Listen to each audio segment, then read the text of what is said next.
¿Recuerdan? Ok. Bueno, espérenme, déjenme ver dónde nos quedamos.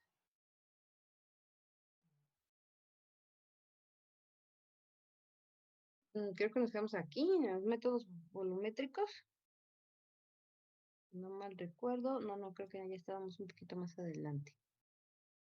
Está aquí, ¿verdad? Bueno, vamos a ver que en los métodos volumétricos, en los de ácido base o de neutralización, ¿se acuerdan? Podemos utilizar un agente titulante, ya sea un ácido o una base, para titular lo contrario, ¿sí? Por ejemplo, en donde cuando utilizamos como agente titulante una base, se llama acidimetría, porque vamos a calcular la concentración de un ácido que no se conoce, ¿de acuerdo? Cuando empleamos como agente titulante, o sea, en la bureta, como agente titulante en una solución ácida, entonces estamos titulando soluciones alcalinas y por eso se llama alcalimetría. ¿Sí queda claro, chicos? Sí. Sí. De acuerdo al titulante, pues va a ser el nombre de la... Bueno, en este caso no, pero bueno, ahorita más adelante. Es que por eso está un poquito de confusión. En el caso de lo que sería en ácido base, ajá, es a lo que vayamos a titular. Ok. Por ejemplo, ahí tenemos una titulación ya hecha, o sea, ya se ve el indicador allí, rosa, ajá, que se utiliza fenftaleína. También tenemos reacciones volumétricas de precipitación cuando se presenta en el punto de equivalencia la presencia de un precipitado, ¿sí? Un ejemplo, pues el más utilizado, el más clásico es la argentometría. Aquí es lo que les digo que en estos ya cambia. Aquí el agente titulante es la plata, y se le llama argentometría. Aquí estaríamos titulando iones cloruro y se formaría cloruro de plata, ajá, en el punto de equivalencia. Aquí tenemos, bueno, cuando reacciona, ¿sí? Y en el punto de equivalencia, pues debemos de tener un indicador para saber, porque desde que está empezando a reaccionar el cloruro, la plata con el cloruro, con los cloruros, pues empieza a haber precipitado. Cuando ya se tituló todo, bueno, pues necesitamos un indicador. Ajá. Hay diferentes indicadores porque hay diferentes métodos para calcular cloruros con plata. Ajá. Y en base a eso, bueno, pues sabríamos cuál es el punto de equivalencia o cuando ya sea titulado todo lo que queremos conocer. ¿Ok? Tenemos también la volumetría de formación de compuestos de coordinación, ajá, o de complejos. ¿Sí? También tenemos, la plata también puede formarnos compuestos de coordinación, pero el más utilizado es el EDTA, ajá, el etilendiamine-tetracetato o tetracético, depende si es sal o ácido. Ajá, ese también es el más utilizado como agente titulante para la formación de complejos. Tenemos las reacciones de óxido de reducción, donde el agente titulante puede ser un agente oxidante o un agente reductor. ¿Sí? Va a depender obviamente de él, ¿no? Del mismo titulante. Entonces aquí también lo vamos a llamar, o vamos a llamar esa sección o esa parte de la oxidorreducción de acuerdo al titulante. Por ejemplo, la dicromatometría, ¿a quién tendrá como agente titulante, chicos? Cromo. ¿Cómo? ¿No escuché? Cromo. Dicromato, ajá, generalmente dicromato de potasio. ¿Vale? La permanganimetría, ¿qué tendrá como agente titulante? Permanganato. Ajá, permanganato de potasio. Yodo-yodimetría. Ajá, básicamente el yodo, nada más que aquí ya lo vamos a ver en su momento, aunque sea teórico, lo vamos a ver. Bueno, me refiero a que al no, quizás no tengamos, no encontremos un simulador, ajá, o un video, pero esperemos que sí, es esta titulación. No, perdón, esta es permanganimetría, no, no es cierto. Vamos a tener dos maneras de determinar sustancias con yodo. Uno es el método directo y otro es el método indirecto. Ujú. Y que tiene que ver con yodo y yodimetría. Yodo es cuando obtenemos el yodo en la reacción y se titula con tiosulfato de sodio. Y yodimetría es cuando utilizamos al yodo como tal, como agente titulante. ¿Sí? Pero bueno, en su momento lo veremos. Y seriometría, ¿qué tendrá? Pues serio, ¿no?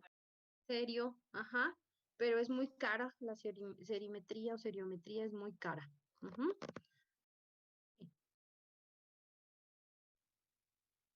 También para formación de precipitados. Ujú. También es de precipitados, pero sí es muy, muy caro el serio. Ujú. Entonces, no siempre se usa. Esto es de dicromatometría, permanganimetría, yodimetría, no se forman precipitados. Ajá. Bueno, es que depende de con quién lo haga reaccionar el serio, pero a veces sí se forman precipitados y a veces no.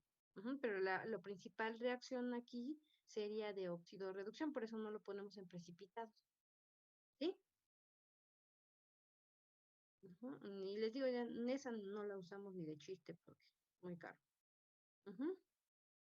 Ok, bueno, entonces les decía que esta es una reacción una de óxido de reducción de permanganimetría. Aquí tenemos el permanganato de potasio y la bureta, que es de color rosa, que puede verse hasta incluso morado, dependiendo de la concentración. Ujú. Y es un autoindicador. Aquí en este caso no utilizamos ningún indicador. El permanganato de potasio al tener ese color, ¿sí? Y al desaparecer cuando llegamos al punto de equivalencia nos ayuda también como un autoindicador, ¿vale? Bueno, vamos a ver. ¿Cuáles son los requisitos fundamentales para que nosotros utilicemos esos titulantes o esas sustancias como agentes titulantes? Ujú. Y se utiliza en este caso como análisis volumétrico. Bueno, una de ellas es que debe de ser una reacción sencilla, que se conozca exactamente, ajá, o sea, precisamente que tenga una estequiometría bien conocida, ujú, que sea rápida la titulación. En algunos casos no es tan rápida, pero bueno, generalmente hablando de rapidez, pues que lo hagamos en 5 minutos, cuando mucho, ¿no? Completen el punto de equivalencia, o sea, que todo reaccione o la mayoría reaccione completamente. Ujú. Un 99%, 98%, o sea, que sea casi completa. Sí, debe de disponerse de una solución patrón como reactivo valorante, ajá, como los que nosotros estamos utilizando como patrones, ajá, no son, o bueno, como titulantes no siempre son patrones primarios, ahorita eso lo mencionamos, ajá, pero que ese patrón pues tiene que tener ciertas características, que sea más o menos estable, ajá, que no reaccione con la luz, etcétera, ¿sí? Ahorita lo vemos. Que debe de existir un indicador que señale punto final para que tengamos un análisis volumétrico.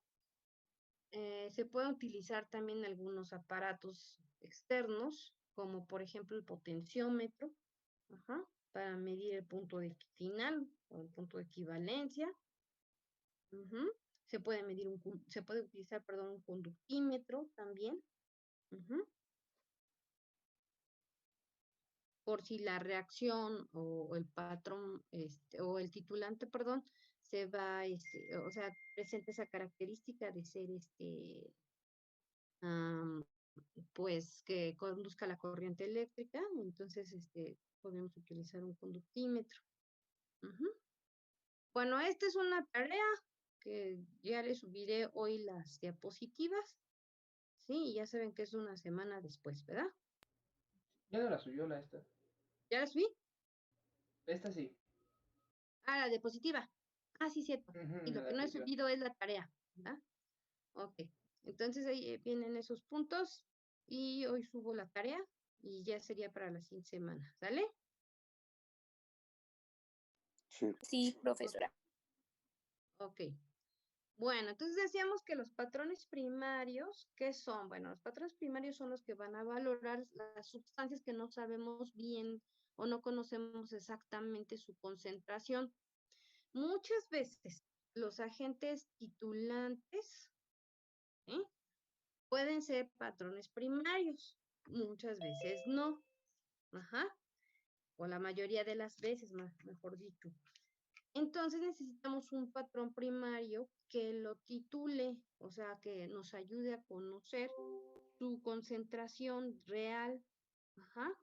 ¿Por qué no conocemos a veces la concentración de los titulantes? Pues porque, por ejemplo, el permanganato de potasio es un agente muy oxidante. Entonces no lo podemos pesar en la balanza analítica. ¿Se acuerdan que dijimos que sustancias es muy abrasivas o oxidantes no se pesan ahí, se pesan en la otra balanza, en la granataria? ¿Sí se acuerdan de eso? Sí. Uno de los cuidados de la balanza es que no pesemos ese tipo de sustancias. Bueno, entonces obvio que la balanza granataria no tiene la misma exactitud ni precisión que en una balanza analítica. Entonces, si pesamos nosotros el dicromato el permanganato de potasio, el dicromato de potasio, que también es oxidante, ajá, o el yodo, que ya vimos, entonces, pues vamos a llevar un error. Ajá.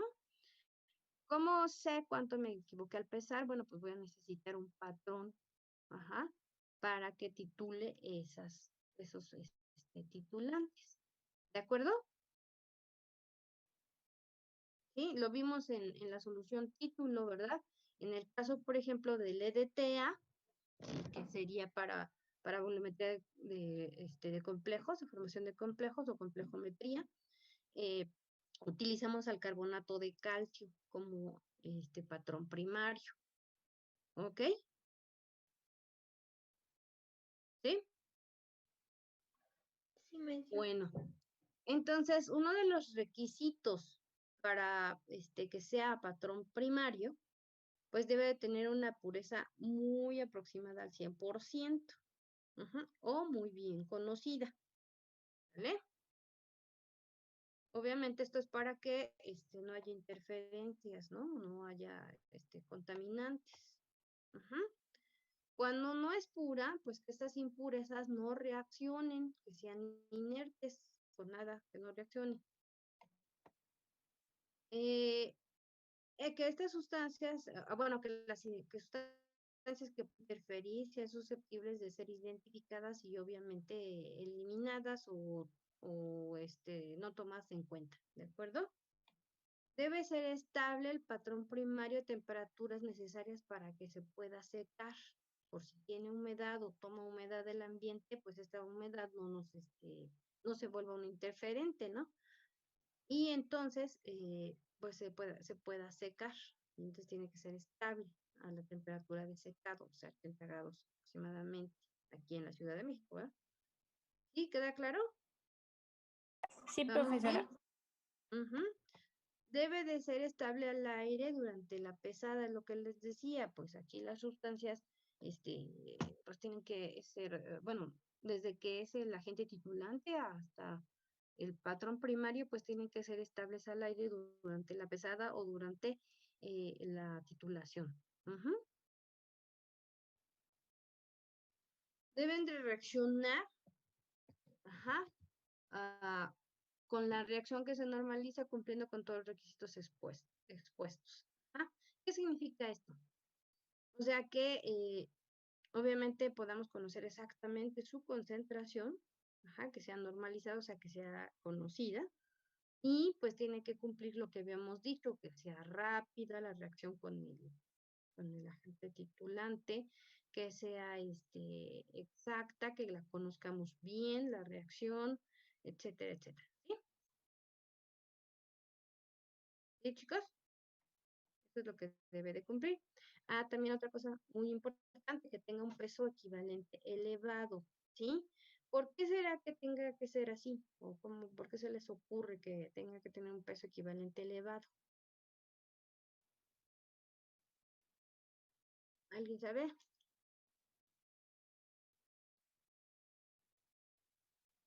¿No? No, creo que no. ¿No se imaginan?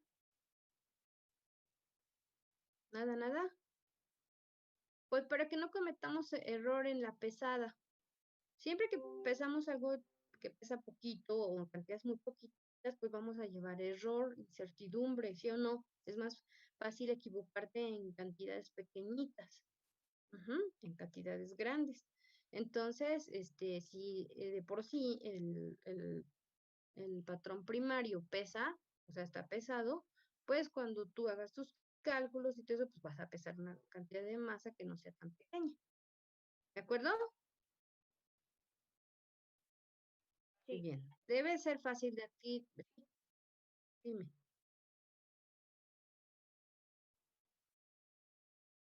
Ajá, ajá.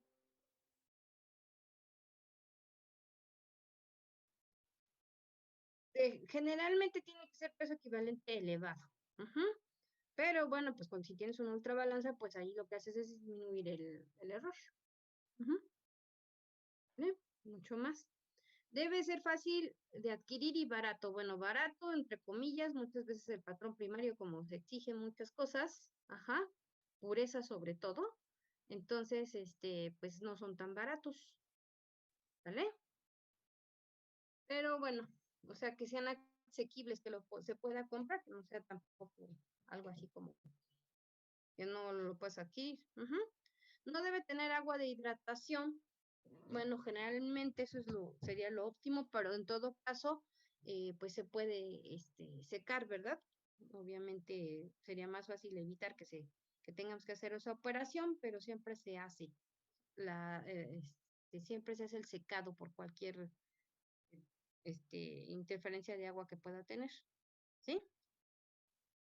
Debe tener solubilidad suficiente en el medio de titulación. Bueno, a veces también no es tan sencillo, ¿no? Por ejemplo, el ácido oxálico, que es un agente de un patrón primario para el permanganato de potasio, pues a veces cuesta un poquito que se solubilice, tenemos que calentar la solución para que se pueda solubilizar. Entonces, muchas veces, todas así estrictamente, pues no las cumplen. Pero pues la mayoría sí, de preferencia. ¿Vale? Bueno, ok. Bueno, también ya cuando esté en solución, el patrón primario, pues debe ser, o sea, ya cuando ya lo preparemos, cuando ya esté preparada la solución, debe ser suficientemente estable, o sea, que dure tiempo sin que reaccione con la luz, sin que reaccione con el oxígeno. Ajá, me explico, que no cambie su concentración, etcétera. Que reaccione rápidamente con el agente titulante, bueno, con el que necesitamos saber o conocer exactamente su concentración, que bueno, en este caso también sería el analito. De manera completa, debe reaccionar de manera completa, ¿sí? No debe de regresarse la reacción, o sea, a lo que se refiere, sino que reaccione completamente, que sea una reacción irreversible. Reaccionar de manera selectiva con el analito, eso también es muy importante, que no reaccione con las interferencias, ¿verdad? Que pueda tener el analito. ¿Alguna duda hasta aquí, chicos? Bueno, entonces el patrón primario es, pues realmente, pues muy, como dice ahí, ideal, ¿verdad?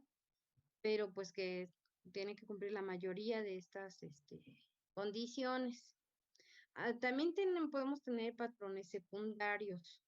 Ajá. Son aquellos que titulan, o sea, que el patrón primario titula al secundario y el secundario a su vez al titulante.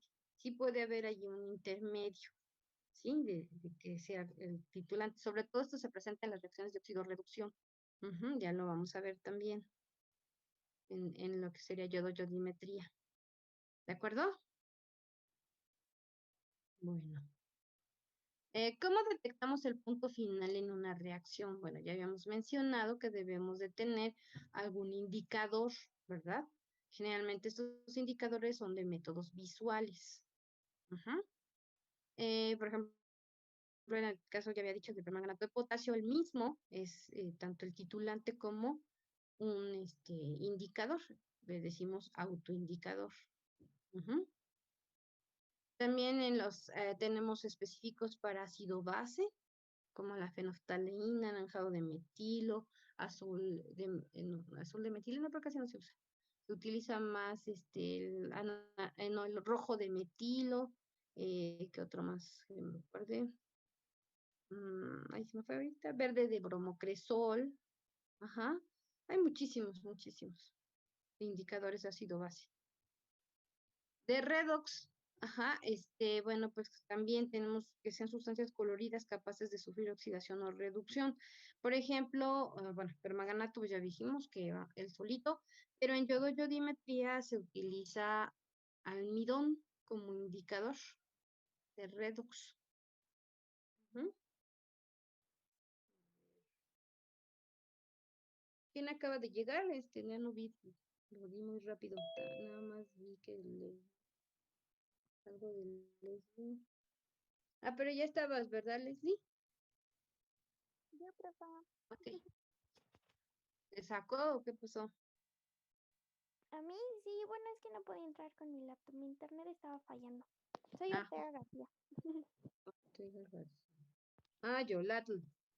Pero ahorita, no, ¿hay alguien más? Ven. Ah, es que me había sacado mi internet. ¿Leslie? Estaba fallando también. Sí.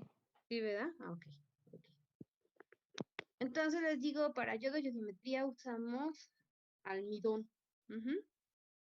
No sufre un óxido reducción, el almidón, pero cuando nosotros sabemos que tiene una reacción, bueno, no es reacción, es una, ¿cómo podemos decir?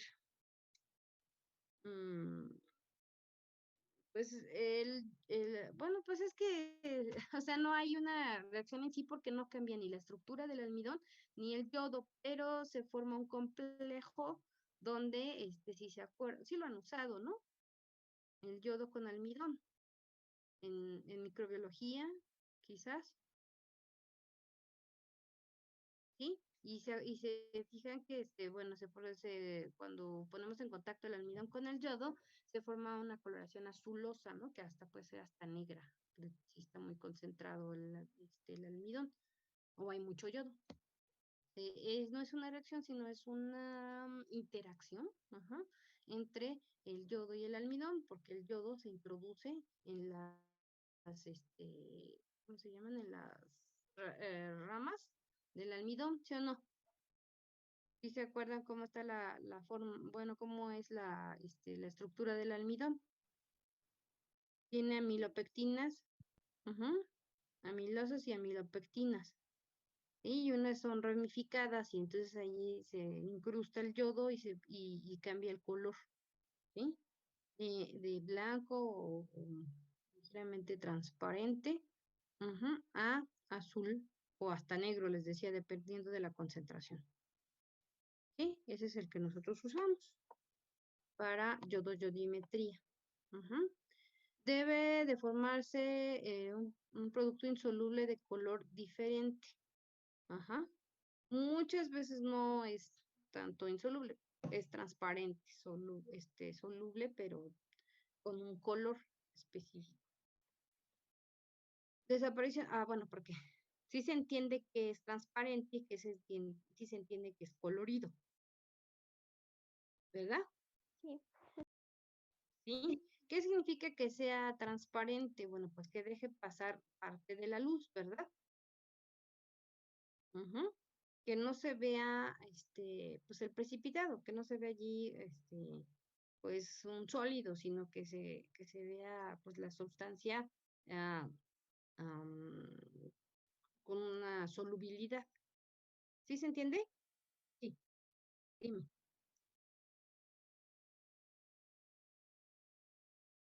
No, por eso les decía, o sea, déjenme ver las fotos que hemos estado viendo, déjame. Por ejemplo, el del permanganato, pues aquí va a aparecer, ¿verdad? Bueno, al final, aquí, el del permanganato, ustedes ven que no se ve ningún precipitado, o sea, no se ven sólidos, pero se ve colorido, ¿sí? A ver, al inicio de esto lo vimos, a ver, para que sea más clarito. No necesariamente tiene que ser un producto insoluble. Ese, por ejemplo, puede ser cuando utilizamos, pues obviamente la titulación es formación de precipitados, ¿no? Por acá, bueno, aquí está. En este caso, en estos indicadores que están aquí, bueno, es el mismo indicador, nada más que está en primera fase, en ya casi cambio de color y acá ya cuando cambió. Entonces, fíjense bien, ¿ustedes ven algún precipitado? No, no sé. A ver, ahí está. ¿Ven algún precipitado? No. No, ¿verdad? Entonces, o sea, cuando tenemos una solución incolora y soluble, va a dejar pasar toda la luz. ¿Sí? Aquí tenemos una solución insoluble, bueno, perdón, soluble, ajá, pero no deja pasar toda la luz, porque por eso nos proyecta el color azul, ¿verdad? O el color amarillo, o aquí medio verdoso, ¿no? Pero no se forma precipitado, o sea, sí deja pasar parte de la luz. ¿Sí se entiende? Ujú. Y bueno, hay sólidos de diferente tamaño, ¿no? Están los sólidos verdaderos y están también los coloides, ¿no? No se precipita, sino que están suspendidos por el tamaño de partícula. Ujú, entonces, pero- sí.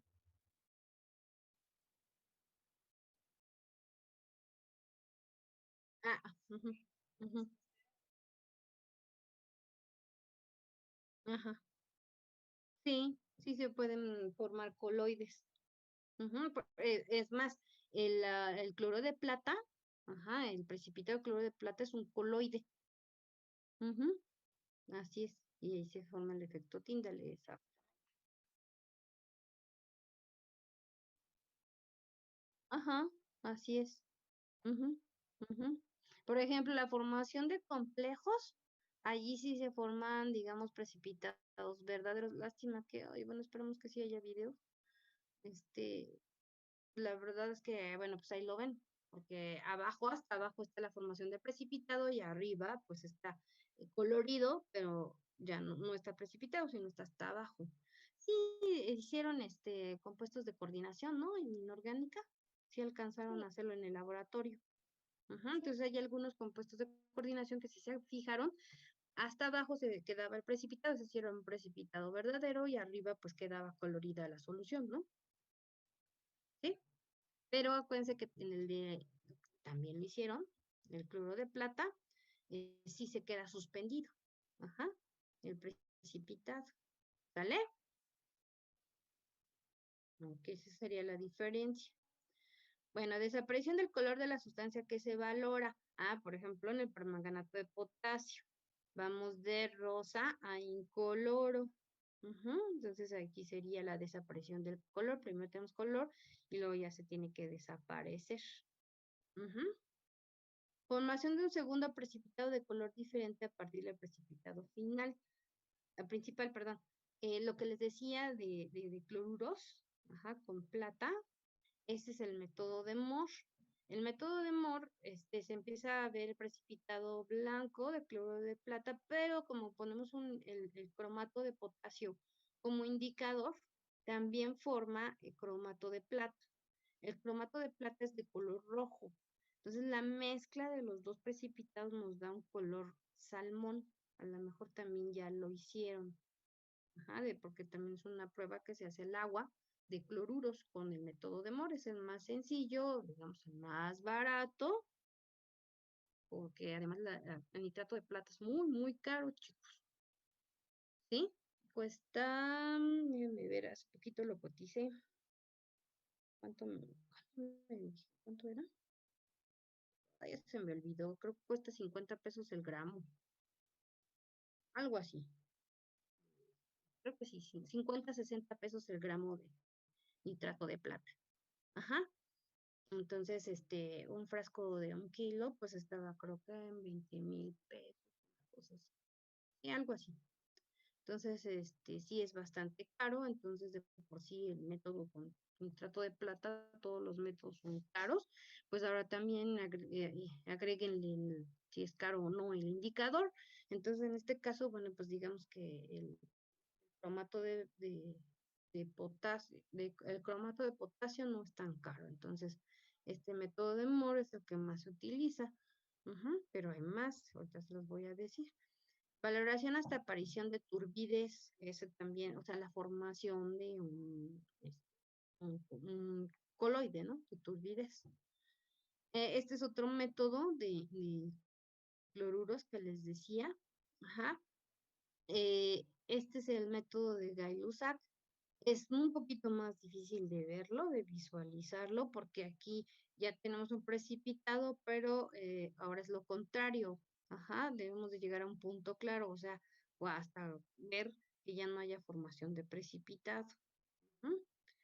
Este es otro método también de cloruros. Ajá, se utilizan indicadores que se adhieren al cloro de plata, al coloide. Y se llama método de Fajans, y el indicador pues es caro.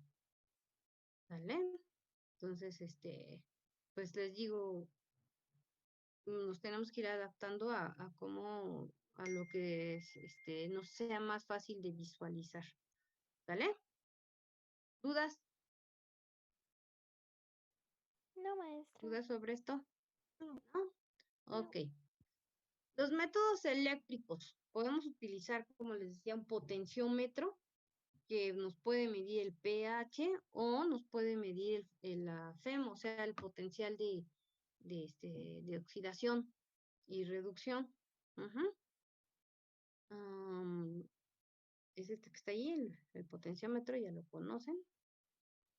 También habíamos comentado que se puede usar un conductímetro, si alguno de los del titulante o el analito, pues tiene la propiedad de conducir la corriente eléctrica.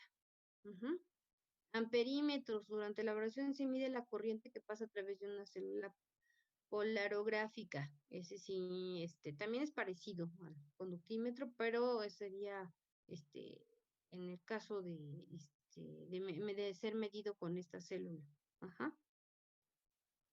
Columbimétrico se mide la cantidad de electricidad necesaria para completar una reacción de electrólisis o la generación electrolítica de una reacción que actúa como valorante.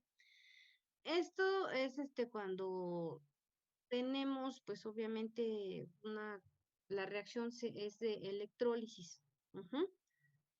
Por ejemplo, la reacción de descomposición del agua, en hidrógeno y oxígeno, pues se puede usar un columbímetro, como columbímetro, columbímetro, ese, ¿de acuerdo? Y entonces podemos medir la cantidad de electricidad necesaria para separar, esos dos componentes, bueno, el hidrógeno del oxígeno, ¿de acuerdo?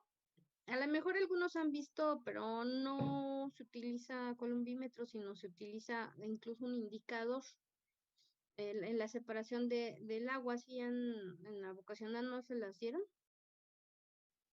Una electrólisis, la del aparato de Hoffman, ¿no lo vieron?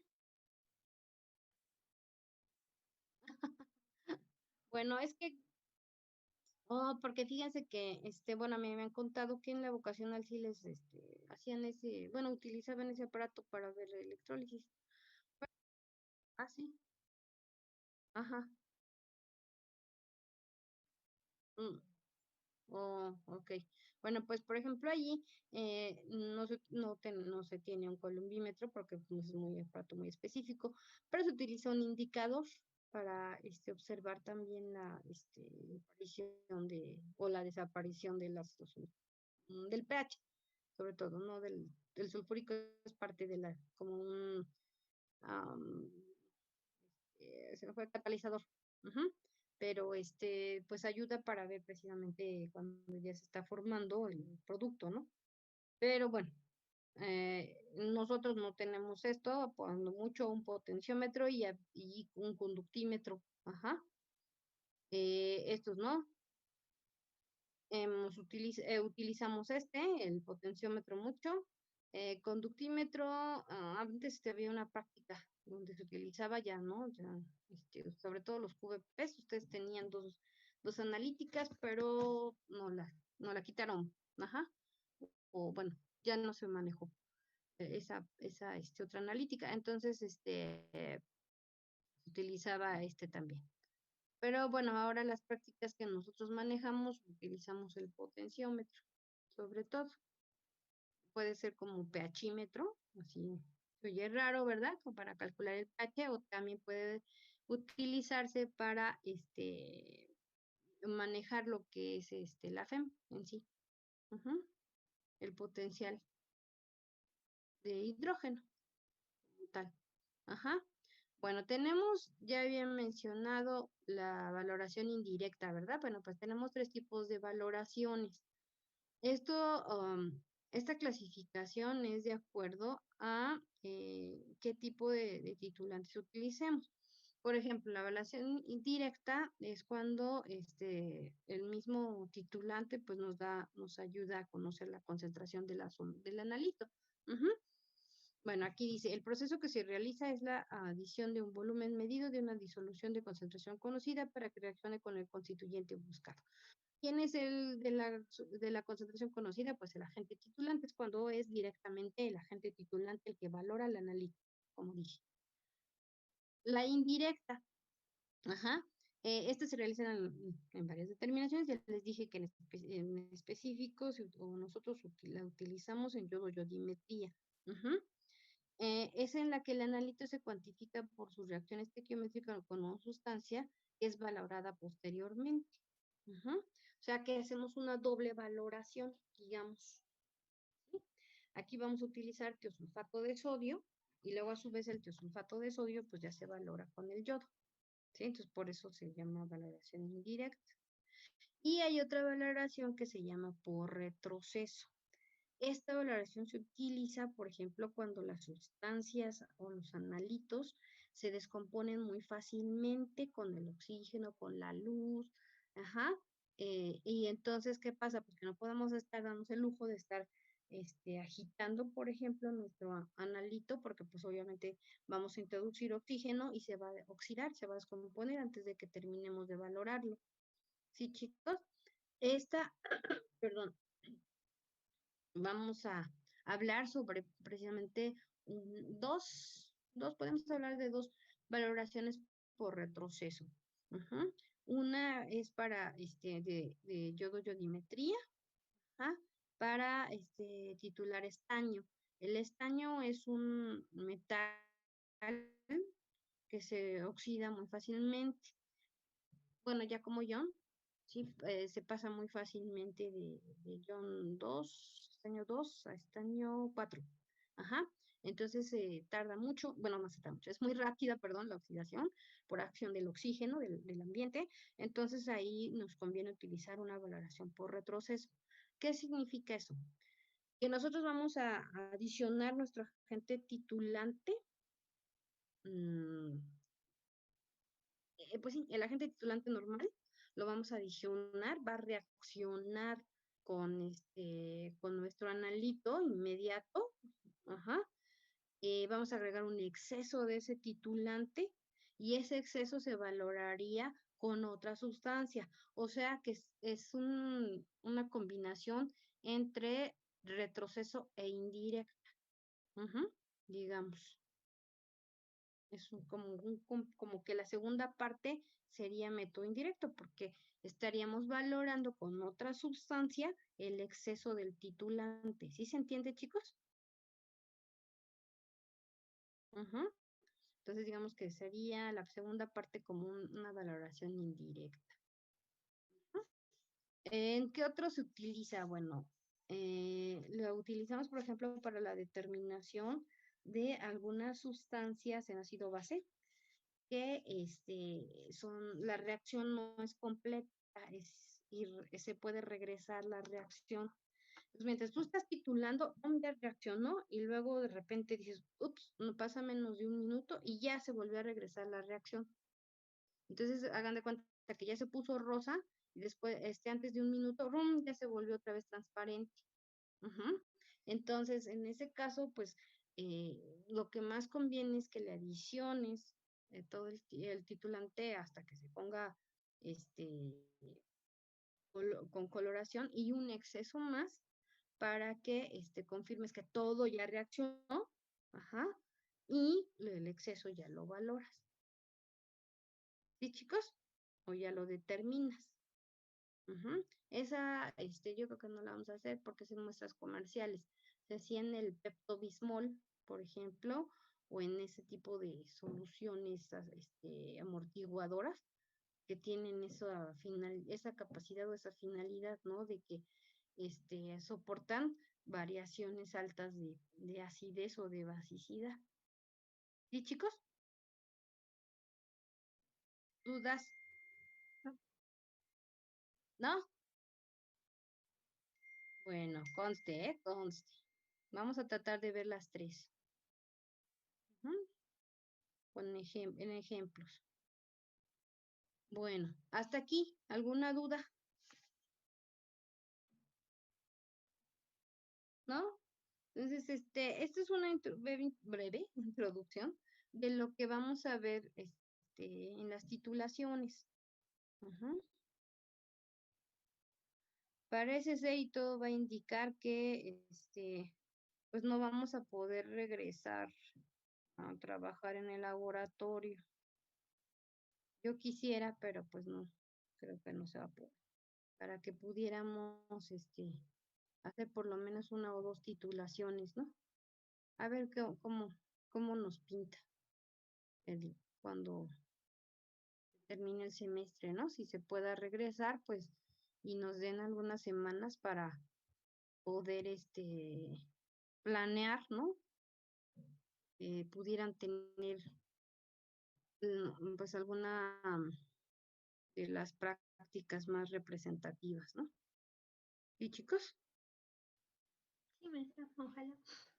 Pues ojalá, porque la verdad es que esta parte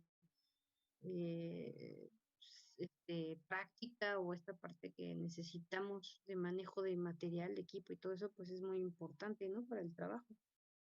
Pero bueno, a ver, ya veremos cómo pedimos, ¿no? Que se pueda hacer esto. ¿Sale? Y entre todos, ¿eh? Entre maestros y alumnos también. Unidos, porque si no, entonces no nos hacen caso. Ok, bueno, vamos a ver ya las titulaciones, pero antes una breve también recordatorio, una breve, pues sí, recordatorio, ¿no? De lo que es ácido y que es base.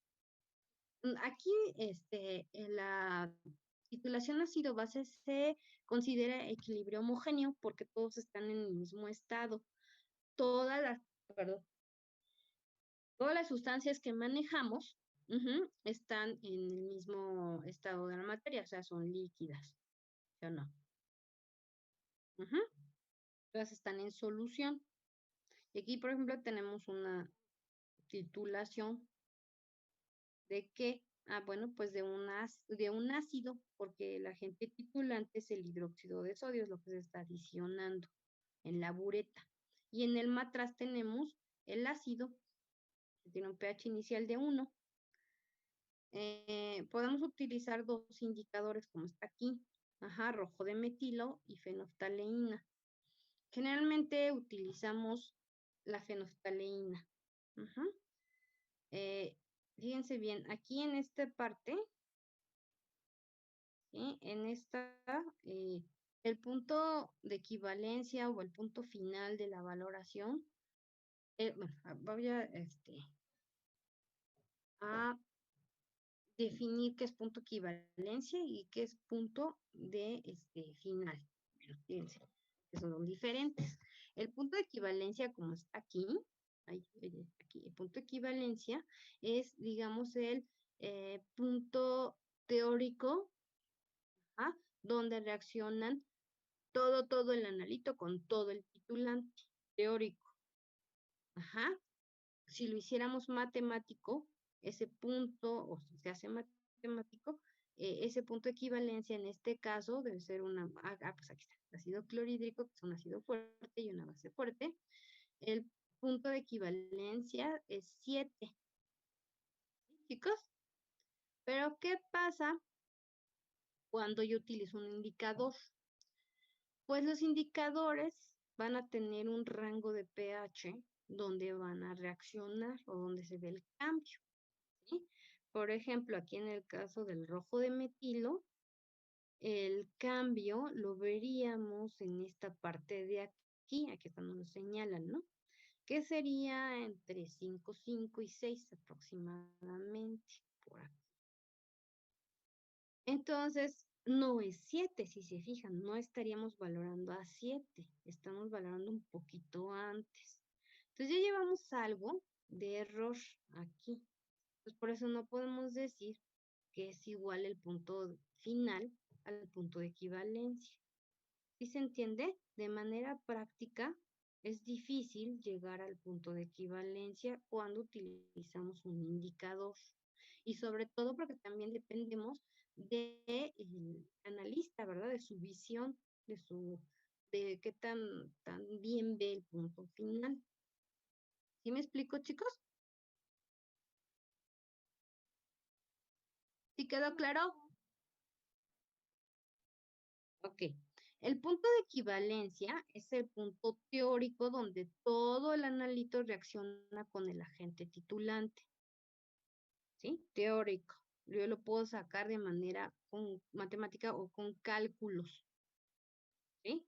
Cuando utilizamos indicadores, siempre hay un error. ¿Sí? Error porque ya dijimos, aquí en el caso del rojo de metilo, la visualización es un poco antes del punto de equivalencia. Se fijaron, por aquí les decía 5,5, por ahí así. Ajá, pero está fíjense bien, si nosotros valoramos bien, esta parte, esta zona que está aquí, te estás gastando lo mismo, o sea, gastaste lo mismo al llegar al punto de equivalencia. ¿Sí? Aquí está esta zona. Entonces, ¿qué sucede? Bueno, pues que esa zona, aunque tú utilices un indicador y se vea un poco antes con respecto al pH, estás gastando la misma cantidad. ¿Sí se fijan? O sea, no hay mucha diferencia de gasto. Ajá. Mm, mm, ajá. O sea, generalmente en el práctico, el gasto no necesariamente te da el pH de 7, teórico. ¿Sí? Te da un poquito más abajo en el caso del rojo de metilo o un poquito más arriba en el caso de la fenolftaleína, porque la fenolftaleína cambia a 8,3 aproximadamente. ¿Sí? Pero del indicador. No es del indicador. ¿A qué pH cambia?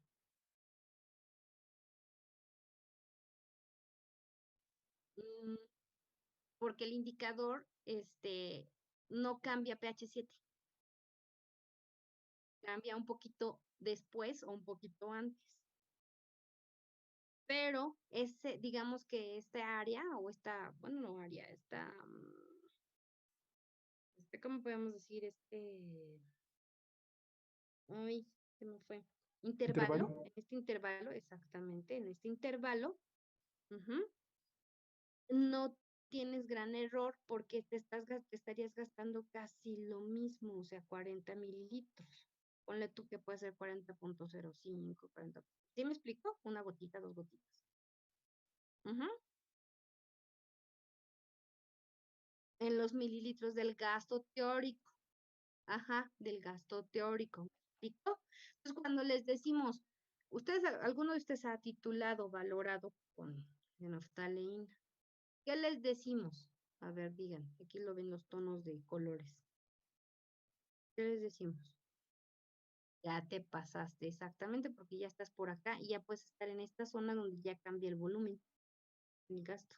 Ya no es el que está entre este intervalo, el pH 7. ¿Sí? Ya te fijaste, por acá ya está más rosa. Estoy más alejada del pH, mucho más, está a 10. ¿Sí me explico? ¿Sí? Es que bueno, esto es obvio que tiene que ser práctico, ¿no? Para que se les diga y se les explique y lo vean, sobre todo.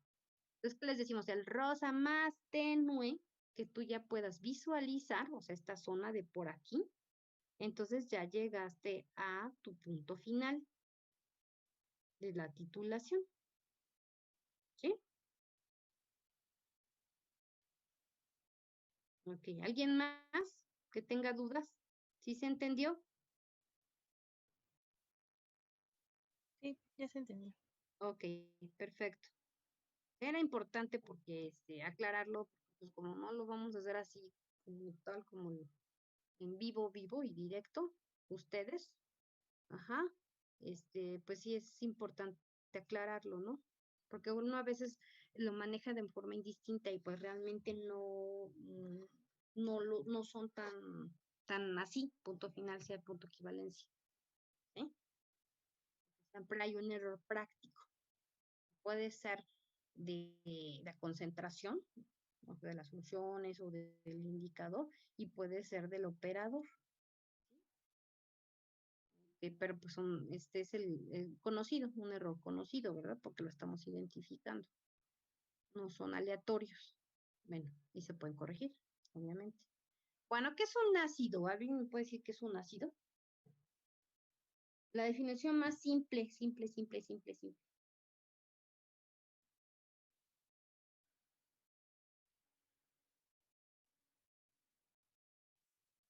Ajá, exactamente, es una sustancia que puede donar protones. Esa es una definición, la más sencilla, ¿verdad? Ahorita vamos a ver las demás definiciones. ¿Qué características tendrá un ácido? ¿Alguien sabe? La mayoría son solubles en agua, tienen alta solubilidad, ajá. ¿Qué más? Ahí les puse un dibujito. Si han comido ácidos o tomado ácidos, Ujú. Sí. ¿no? ¿Sí o no? Ujú. ¿Ácido Sí, de cuáles? De los que se pueden comer. naranja, limón. ¿LSD o cómo? ¿O de Ay, medicamento? ese no se come. O si lo han tomado, bueno, sí se toma, ¿no? Pero pues no es muy común. No, pues me refiero a ácidos como, ¿Los ya les cítricos? puse cítricos, Ah, ok. exactamente. Los cítricos, pues son, bueno, su mayor componente, digamos, pues es el ácido cítrico, ¿no? Que es un ácido orgánico. Nosotros no tomamos ácidos inorgánicos porque si no nos morimos, ¿verdad? ¿Sí o no? Pero generalmente con lo que consumimos, pues son los orgánicos que son ácidos débiles, ¿vale? Entonces aquí está una naranja, bueno, esto quiso ser una naranja, ¿vale? Entonces, ¿qué características tiene? Bueno, ¿qué características tienen? ¿Cómo saben que es ácido? El que tiene un pH menor a 7. Ay, ¿a poco andas midiendo el pH? En el laboratorio sí, en las frutas. Ajá, bueno, en el laboratorio, pero te digo yo, si te lo comes, ¿O te lo tomas?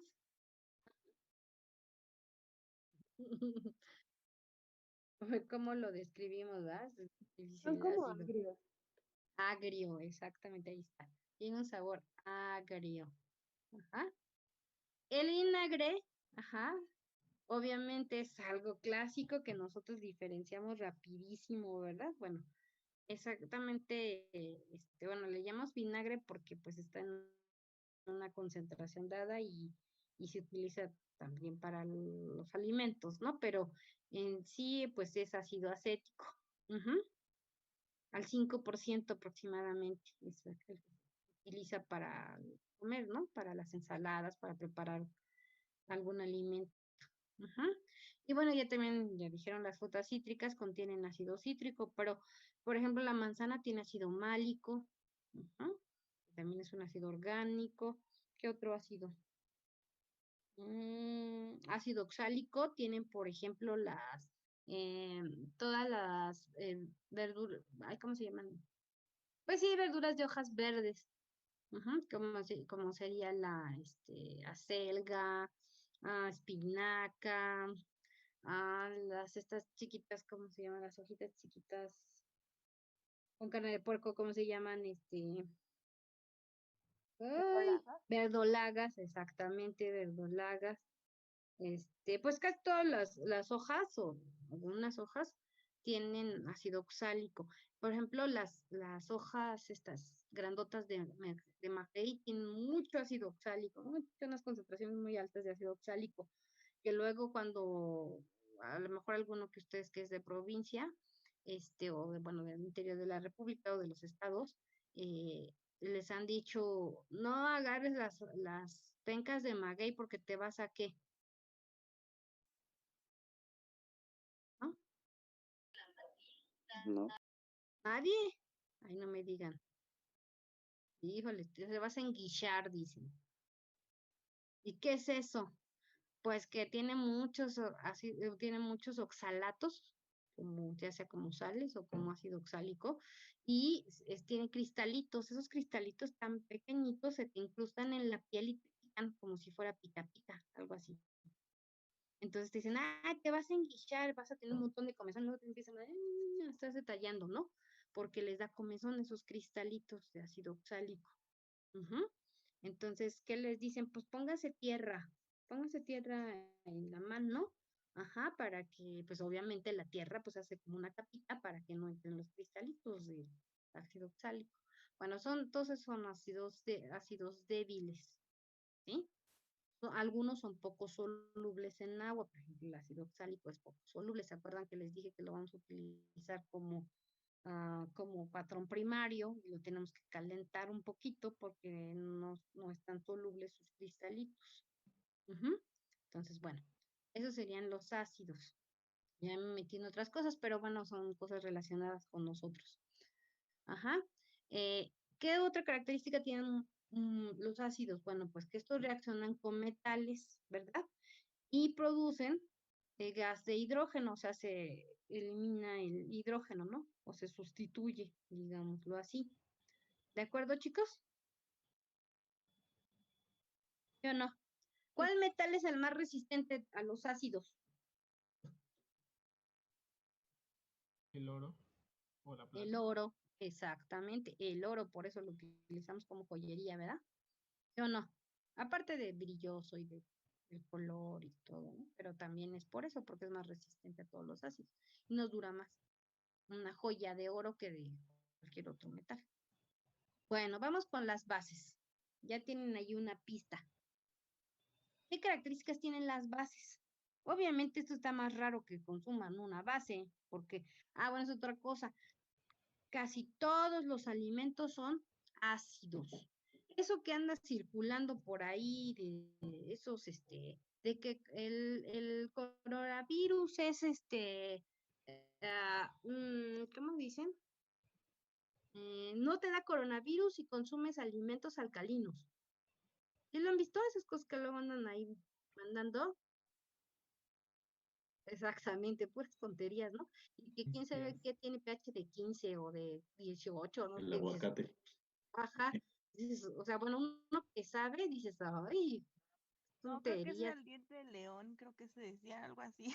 ándele. No, no, no, en general todos los alimentos, todos tienen pH ácido. Unos más que otros, pero todos tienen pH ácido, excepto uno específicamente de nuestro país y el otro, pues es común, ¿no? O a ver quién me dice.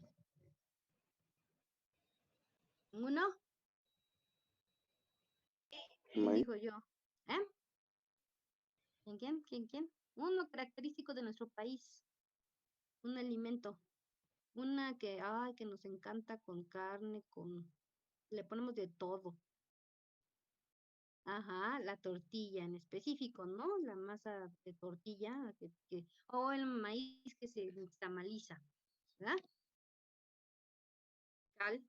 Ujú. Entonces sube el pH más o menos a 7, 5, 8 por ahí así. Y no es mucho, ¿eh? Ajá, entonces la tortilla es alcalina, es una de las de los alimentos que pueden ser alcalinos. Y otro es el huevo. Ujú. El huevo completo, porque la clara tiene un pH de 7 aproximadamente. No, es un poquito más alcalino, como 7,3, 7,5 por ahí así. Y la yema es así, es de 7. Entonces, conforme más viejo sea un huevo, se va haciendo más alcalino, porque se produce amoníaco. Se descomponen las proteínas y se produce amoníaco.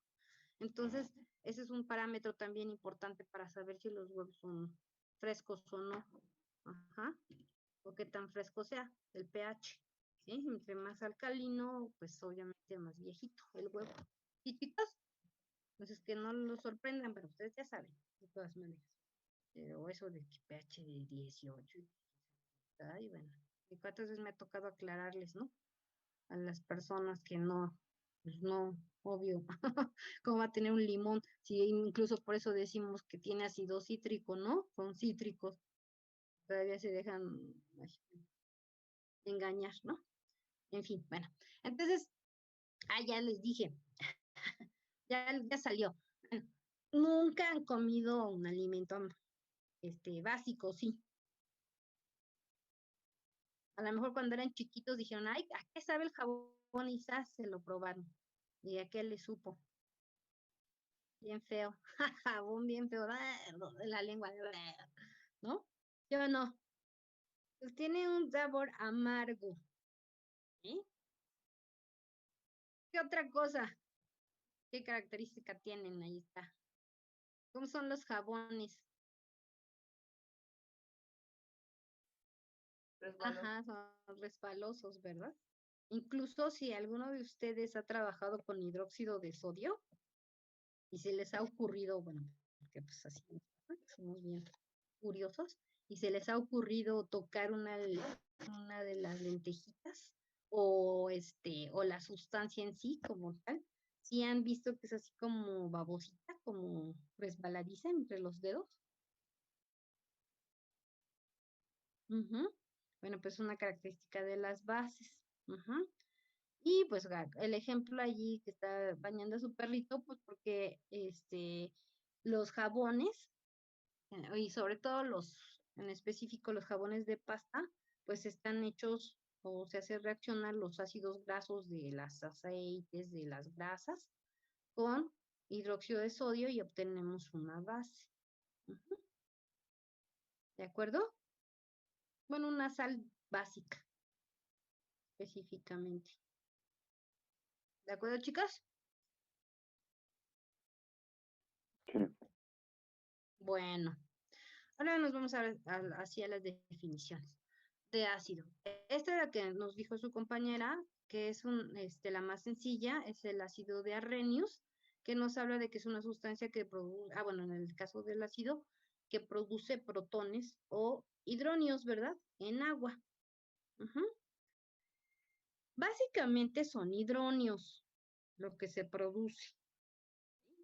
Pero nosotros para simplificar, pues le decimos nada más que protones, porque pues el medio es acuoso y como que ya el agua no le damos tanta importancia y nada más la utilizamos como un medio de disolución.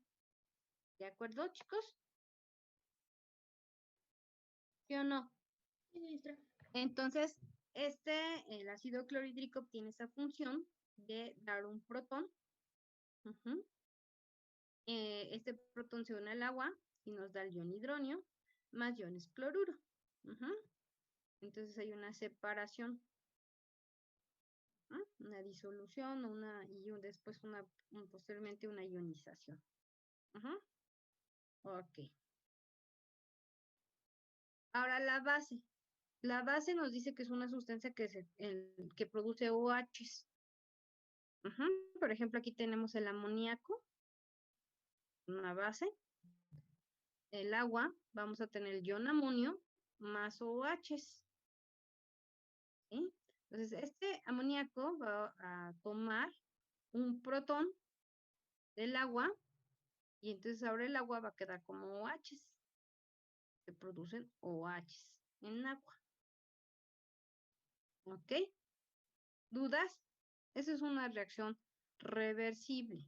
Ujú. Pero también puede haber irreversibles, obviamente que tengan bases. Más adelante, ahorita en un momentito, vamos a ver que esta es una base y este es un ácido. Esta base tiene su ácido conjugado, ¿sí o no? Y este ácido tiene su base conjugada. ¿Ya se cortaron? Eso, si lo han escuchado. ¿Sí o no? Sí, maestra. Ok, muy bien. Bueno, posteriormente hay otro científico que ahora nos habla de que un ácido, es Bronsted, un ácido es un donador de protones. Sí, entonces es semejante, ¿no? Es muy semejante. Y una base es un aceptor de protones. O sea, al final de cuentas estamos hablando de lo mismo, ¿sí? Que el ácido, en este caso, va a donar un protón. ¿A quién? Al amoníaco, que es la base, ya lo vimos hace ratito, lo acabamos de ver. Y se forma este ácido y esta base. Este ácido va a donar su protón y se puede regresar a esto. ¿Sí? Ahora, ¿qué es una base? Pues esta, perdón, es la aceptora del protón de este. Y esta va a ser aceptora del protón de este. Va a venir para acá. ¿Dudas hasta aquí? No. Esta es la base. Acepta un protón ¿de quién? Del agua, que va a ser el ácido. Es el donador del protón. Ahora, lo que les decía, este es un ácido, porque le va a donar a esta un protón, que es una base. Entonces, esta base tiene su ácido conjugado y este ácido tiene su base conjugada. ¿De acuerdo, niños? Chavos, muchachos. Sí, maestra. Sí. Ok. ¿Cómo les gusta, chavos, muchachos? Porque niños no creo. ¿Verdad? Como sea. Pero es que yo como tengo chiquitos, niños chiquitos, pues yo, niños, y se me queda, ¿no? Los de niños. Pero bueno, ustedes ya están grandotes. Bueno, viene otro personaje y es el que manejamos más, que son las definiciones de Lewis, ¿verdad? Porque Lewis ya no nos habla de que haya OHs, de que haya protones, sino nos habla ya en general de todo, ¿no? De todas las sustancias, todas. Entonces, todas las sustancias las podemos clasificar en ácidos o bases de acuerdo a la definición de Lewis, ¿sí o no? Y es la que manejamos ya por todos lados, es la que más se maneja, pero es exactamente lo mismo, o sea, la sustancia que es ácida de Bronsted, ácida de Arrhenius y ácida de Lewis, ¿verdad? ¿De acuerdo? La que es base de Lewis, base de Arrhenius y base de Bronsted. ¿Sí, chicos? Entonces, nada más que la de Lewis ya la hace más universal, ya la hace para todas las sustancias. Entonces, ¿qué nos dice la definición de ácido de Lewis? Que es una sustancia que puede aceptar un par de electrones. Ujú. Entonces, las que son aceptoras de pares de electrones serían los ácidos. Y aquí está el protón, carece de electrones, entonces va a tomar electrones y entonces va a reaccionar. Entonces, ¿qué función tiene? Pues función ácida. y sigue siendo igual que de Bronsted, igual que de, ¿qué dije? Arrhenius. Ujú, ¿sí? ¿Estamos seguros o no? Y entonces lo contrario, ¿quién sería la contraria? Pues la que da pares de electrones o dona pares de electrones, entonces esa será una ¿qué? Una base Una, de- una base de Lewis, exactamente. Ok. Bueno, ahí que le faltó. No sé qué, ahorita la pongo. Ah, ese es el amoníaco. Una base de Lewis es una sustancia que puede donar un par de electrones. ¿De acuerdo? Y ahí está, es el amoníaco. Ujú. El que ahora funcionaría como base, como también lo vimos en las otras definiciones. Sigue siendo una base. ¿Sí, chicos? Sí, profe. Ok, muy bien.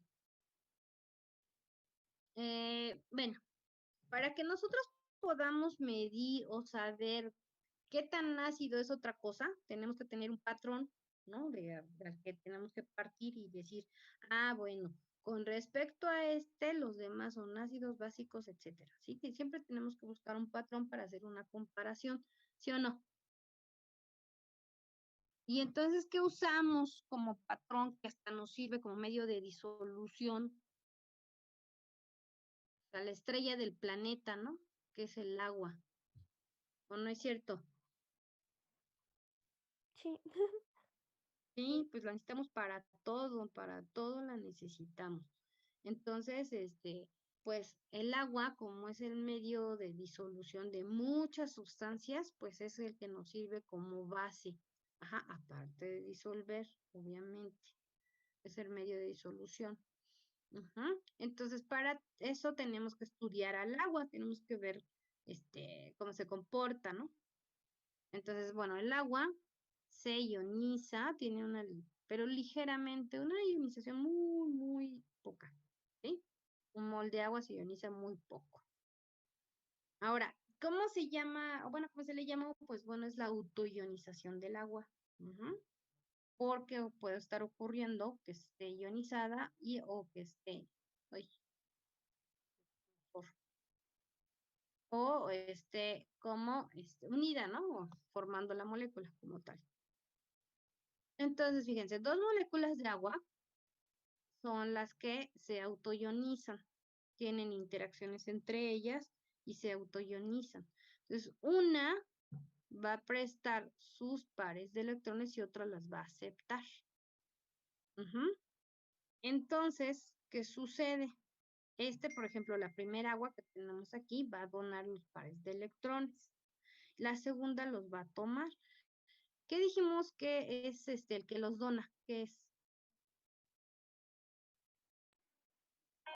¿Qué? Un ácido. ¿Eh? Una base. No. A ver, ¿quién da más? ¿Quién da más? Un ácido. Un ácido, las que donan los pares de electrones, según Lewis. No, Lewis dice que es una No, base. las bases. Una base Es según Lewis. una base, ya ven, ya ven. Y el que los acepta es que Y es Un el ácido. ácido. es el ácido, exactamente. ¿Vale? Entonces, una va a funcionar como un ácido, esta, la segunda, y va a tener su base conjugada. ¿Sí o no? ¿Esta qué va a ser? La base, ¿sí? Y va a tener su ácido conjugado.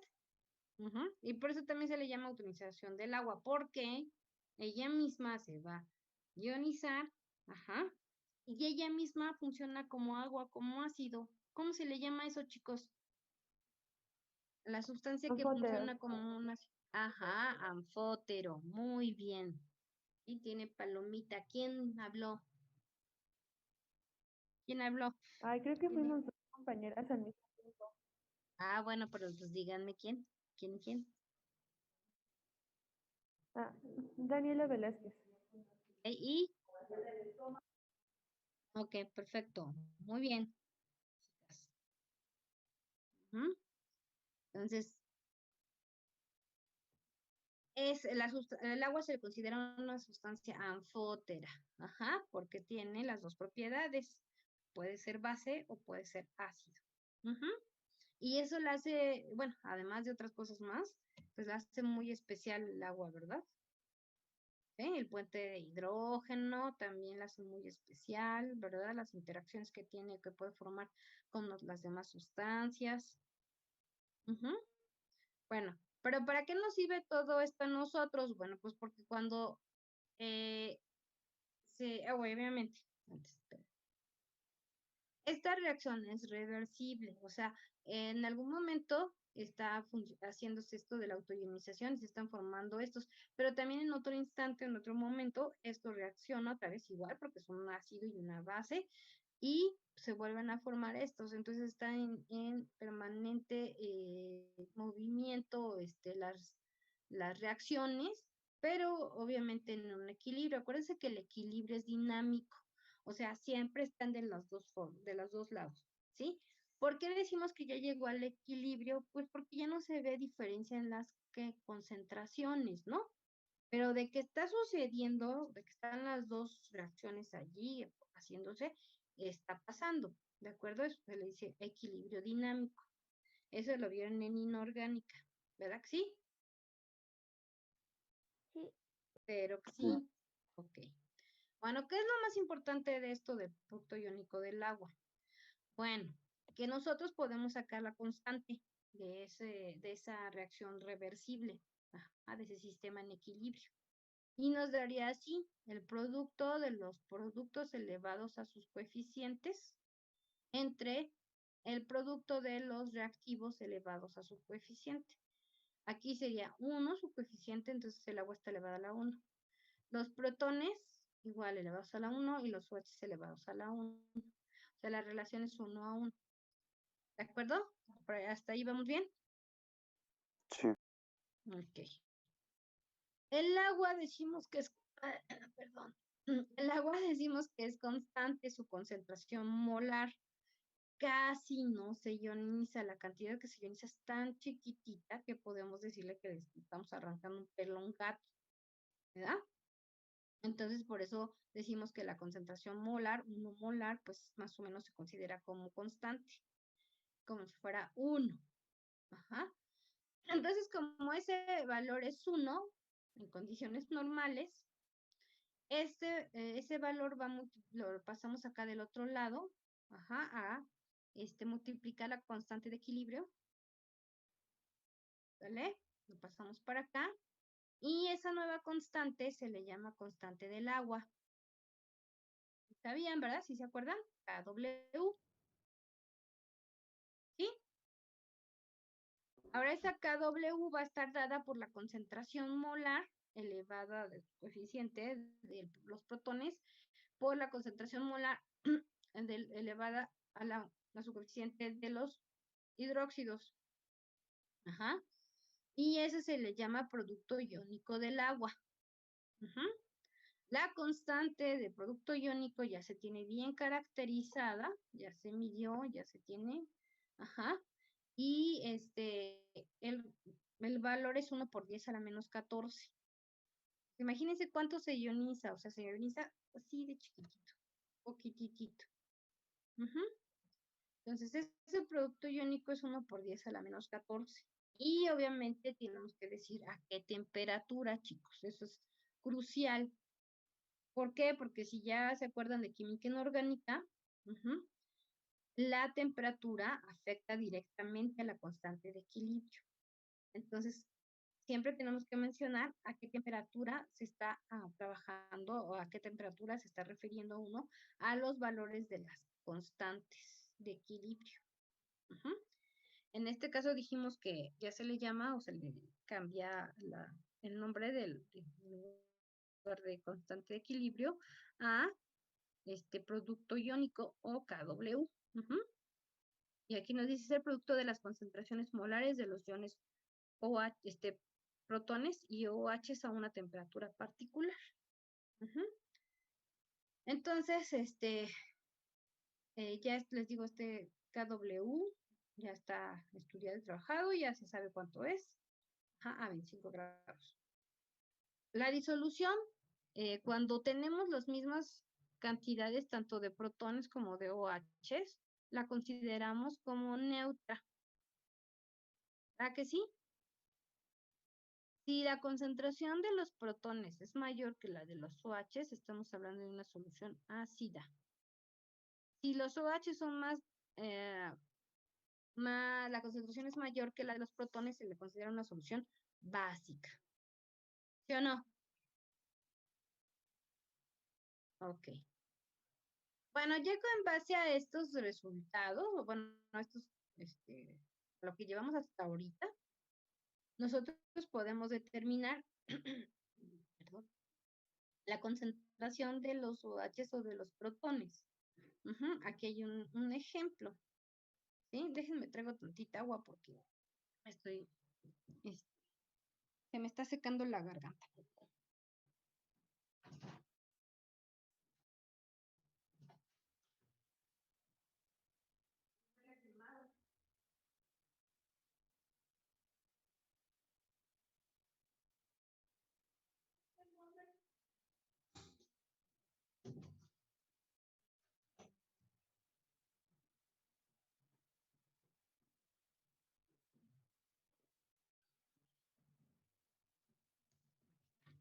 Bueno, entonces en base a lo que hemos visto hasta ahorita, podemos nosotros determinar, fíjense, las concentraciones de los iones, ¿verdad? ¿Sí o no?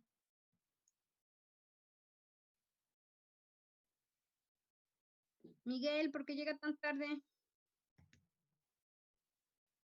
Bueno, sigamos. Tenemos KW, que ese es un valor constante de 1 por 10 a la menos 14. ¿Sí? Y entonces nos dice aquí un problema. ¿Cuál es la concentración de los iones OH, en una disolución de ácido clorhídrico cuya concentración de iones hidrógeno es 1.3 molar? ¿Sí? Entonces, ¿qué es lo que estamos viendo? Dijimos que el agua nos va a servir como patrón para disolución, bueno, dos cosas, como patrón para tomar una escala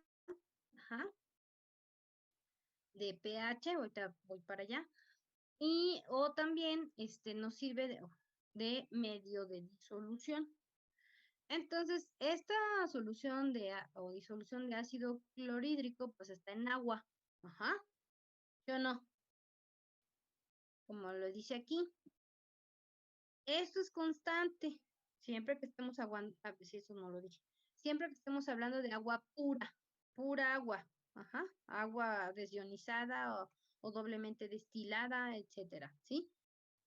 Cuando el agua está recién destilada o recién desionizada, el pH es 7. Pero fíjense que luego que entra en contacto el agua con el CO2 del ambiente, se vuelve ácida. Se acidifica. Entonces ya el pH no es 7. Entonces, si ustedes le miden el pH a un agua que dicen, ay, es que es desionizada, no, es que es bidestilada, pero ya tiene un mes, pues ya no y si está expuesta al aire, pues no, ya no les va a dar pH 7. ¿De acuerdo, chicos? Bueno, entonces, ¿qué hago? Tengo relación, esta multiplicación, ¿no? De concentraciones. Bueno, aquí me están dando un dato. Me están diciendo que los iones de hidrógeno del ácido son 1.3 molar. Entonces yo puedo decir que los protones, perdón, la concentración es 1.3 molar, porque la concentración del agua va a ser muy chiquitita. Entonces, ¿quién es el que tiene más? ¿O quién es el que está aportando más protones? Pues el ácido, ¿no? Entonces lo vamos a poner así, como que son la cantidad de protones. Sustituyo, en la ecuación esta que vimos, en esta relación, para comparar, y me da que tengo 7.7 por 10 a la menos 15 molar de OH. O sea, es una cantidad con respecto a esta, ¿cómo es? Esta, con respecto a esta. Muy pequeña. Muy pequeña, entonces por eso, nos dicen que es un ácido, ¿no? Porque tenemos muchos de esos. muchos protones. Ujú. ¿De acuerdo, chicos? ¿Dudas hasta aquí? Todavía no entró pH, pero yo puedo calcular con respecto a esto, puedo calcular la concentración de los iones. pH todavía no, porque todavía no vemos, ya saben ustedes, pero todavía no lo vemos aquí. ¿Sale? ¿Hasta aquí hay dudas? No. Ok. Bueno, entonces ahora sí, vamos a ver qué es el pH. Como lo dije, de algo comparado con el agua. Acuérdense, siempre estamos utilizando el patrón es el agua, con respecto a la concentración de los OH o de los protones del agua.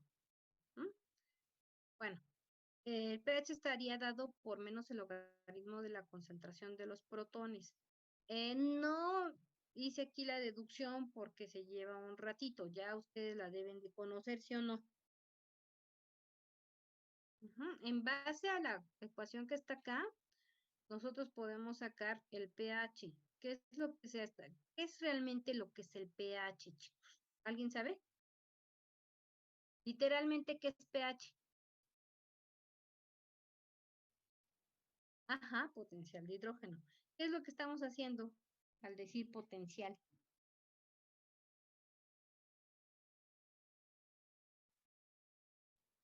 Está atacando el sueño.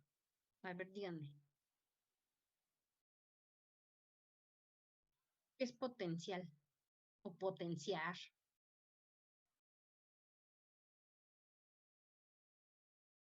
¿No?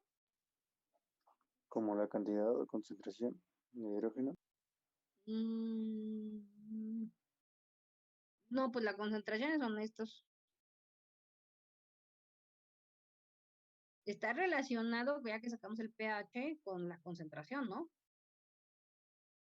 Pero potenciar. ¿Qué es potenciar? Se han hecho potencias. ¿Qué es en sí? Aquí esto que es. Ok, a ver, dígame. ¿Es como elevar? Es elevar. Aquí, fíjense, aquí tenemos unas potencias. Esta aquí es una potencia. ¿Sí? Esto también. Esto también, nada más que está la 1. ¿Sí o no? ¿Verdad que sí? Sí. Esta está la menos 14. ¿Qué significa? Pues que es un número muy, muy pequeñito, muy menor de 1. ¿Sí o no? Menor de 1. Mucho, muy menor. Esta pues todavía mucho más. Entonces, para no manejar esas cantidades tan chiquitas y además negativas, como está aquí. Ay, ese me fue el nombre del Lorenzen. Creo que sí. Lorenzen, si no mal recuerdo. Si no, luego lo confirmo. Fue el que potenció esas concentraciones, ¿sí? Ya no las manejó así, sino lo que utilizó es lo contrario. A ver, ¿qué es lo contrario a una potencialización? Un logaritmo. Ándele, un logaritmo. Y si tenemos un 10, sería logaritmo base ¿qué? Logaritmo base 10. Base 10, exactamente, ya va, ¿no? Entonces de ahí surge precisamente que él dice, no, es muy difícil estar manejando cantidades tan chiquitas y además con signo negativo la potencia, ¿no? Entonces, ¿qué vamos a hacer? Bueno, pues vamos a manejar una escala que sean números enteros y positivos. Por lo tanto, tenemos que echar mano de las matemáticas y nos dice que el pH, estaría relacionado con menos el logaritmo de la concentración de los protones. ¿Sí? Eso es lo que significa pH. ¿De acuerdo, chicos? ¿Y por qué se manejó esta escala y no la de pOH? Pues por lo mismo, porque muchas de las sustancias que nosotros manejamos de manera habitual son ácidas, muchas. Sí, hay menos sustancias alcalinas que ácidas. Entonces, este es una manera o ¿cómo podemos decir? Arbitrariamente, entre comillas, pues se decidió que mejor es usar el pH. Pero también podemos usar pOH, son complementarios. Entonces, ¿qué se hizo? Bueno, pues se potenció y además se multiplicó por -1 para que la potencia que estaba negativa, menos tanto, se volviera positiva, ¿no? Cambiaron los signos. Entonces, se quedó que pH es igual a menos el logaritmo de la concentración de los protones. Y bueno, ya estábamos diciendo que las disoluciones neutras es cuando están las concentraciones de ambos iones iguales. Ajá. Y entonces resulta que la concentración de los protones, ajá, tiene que ser 1 por 10 a la menos 7. ¿Por qué? A ver, déjenme. Vamos acá al pizarrón. Ay, ay, ay, ay. Es rápido. Dijimos que la concentración de los OHs, ¿sí se ve, verdad? Sí. Que la concentración de los OHs por la concentración de los protones nos da 1 por 10 a la menos 14. Si yo quiero saber el valor de cada uno de estos, va a ser x al cuadrado, ¿sí o no? Sí. ¿Estamos de acuerdo?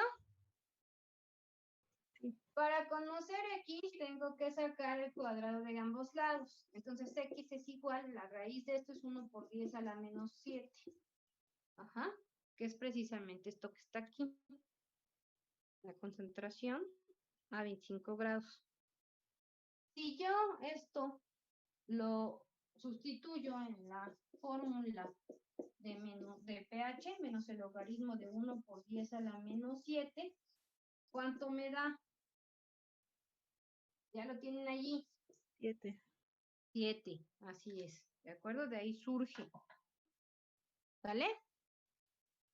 Bueno. De ahí sale lo de pH 7. Ahora, el ácido, una sustancia ácida, ya vimos que van a proliferar los protones. Si yo pongo aquí algún valor mayor de 1 por 10 a la menos 7, me va a dar un pH más chiquito, porque las escalas son contrarias. Ay, ¿sí se ve, verdad? Sí. El menos, aquí está. El signo menos es el que me está diciendo precisamente que son inversos. Entonces, entre más concentración ácida tenga, el pH va a ser más pequeño. ¿Sí? ¿De acuerdo, chicos? Eso sí lo sabían, ¿verdad? Sí, profe. Ok. Si es básica, los protones están en mayor cantidad, digo, los OHs, perdón, están en mayor cantidad, y entonces la concentración de los protones estaría en menor cantidad y el pH sería mayor de 7. Concentración de protones, el pH más chiquito, menos concentración de protones, pH más grande. Ahí está. Ay, perdón. Eso que dijo. Bueno. ¿Dudas hasta aquí? Todo esto nada más es un recordatorio. Ya se supone que ustedes lo han visto, lo saben. ¿Verdad que sí? Bueno, entonces vamos a ver. Aquí están algunos. Algunos alimentos. Bueno, pOH, ¿cómo se saca? Bueno, pues igual, menos el logaritmo de la concentración de los OHs allá, estaría yo sustituyendo en lo que vimos en el pizarrón, en lugar de protones, bueno, pues ahora van a ser OHs, y entonces va a ser potencial de los OHs, ¿verdad que sí? Entonces, miren, las escalas son complementarias, como les decía. Si le saco a los dos términos logaritmos y luego con reglas de logaritmos, lo saco por separado, es el pH, este es el pH y este es el pOH, y entonces serían sumatoria, ¿verdad? Y esa suma de ambas dos escalas es igual a 14.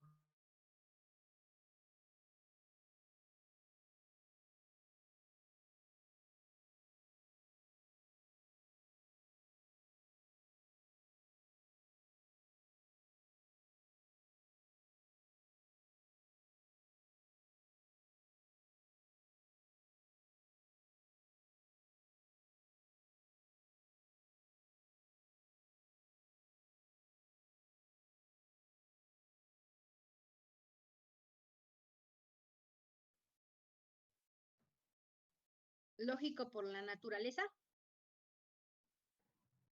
No. No. O al revés, que como todos los alimentos o la mayoría de los alimentos es ácido, pues nuestro estómago pues trabaja a ese pH, ¿no? A pH ácido. Además también para romper pues a proteínas y demás, ¿verdad? ¿Sí o no? ¿Sí o no? Oye, ahora vienen muy desanimados, ¿eh? ¿Por qué? ¿Ya están muy cansados o qué? Sí, la tarea. Sí. O bueno, ya no dejo tareas. Ay, gracias. No, ¿cómo no? Bueno, poquitas, ¿sale? Poquitas. ¿Sí? Ya dejo menos. Porque Bueno. creo que sí me pasé. Pensé que estábamos en curso normal y pues no, ¿verdad? Bueno, jugo de limón 2.4, vinagre 3, jugo ¿cómo se llaman? De uvas 3.2, jugo de naranja 3.5, la orina va de 4.8 a 7.5, ustedes ya lo saben, algunos son clínicos, ¿verdad? Laboratoristas clínicos y lo saben perfectamente bien, ¿verdad? Que dependiendo de alguna enfermedad, pues tienen variaciones en el pH, en la orina, ¿verdad? Y es un parámetro que nos ayuda también a ver qué está pasando. Les decía, el agua expuesta al aire, ajá, es de 5.5 y aquí viene lo que les comentaba, y solamente recién salida de la destilación o de las columnas de ionización que quitan todas las sales, el agua, solamente así es 7, pero ya expuesta al aire, ya baja el pH. La saliva va de 6.4 a 6.9, o sea, ligeramente ácida. La leche, ligeramente ácida, también 6.5. Aquí ya les dije, el agua pura, 7. La sangre, de 7.35 a 7.45, los clínicos también lo saben. Ajá. Si cambia el pH de la sangre, pues alguna enfermedad tiene y sobre todo debe ser del riñón, ¿no? El que filtra todo. Las lágrimas, 7.4, imagínense que fueran ácidas o básicas las lágrimas, ¿qué les pasa a nuestros ojitos? Pues sí, ¿verdad? Nos dañan.